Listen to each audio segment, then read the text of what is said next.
Hey there everyone, in this video I'm going to show you how to make all your Facebook posts private all at once without waiting to make them one by one. You can make them private all at once or basically change them to be able to be viewed only by you or your friends, whatever you like. Basically changing the privacy settings all at once to every single post at the same time.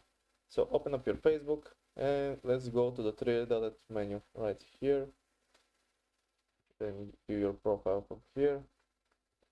Click on the three dots here. Click Activity Log. Click Manage Your Posts. And what you want to do next is select all from here. This will mark up all the posts and all of time. Then click these three little dots here and click Change Audience.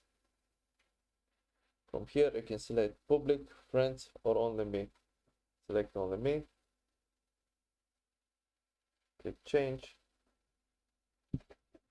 And there we go. Now you can see all the posts are changed to from public to only me.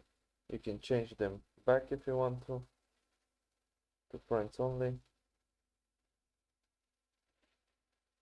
And there you go. Now they're changed to friends only. And this is how to do it all at the same time.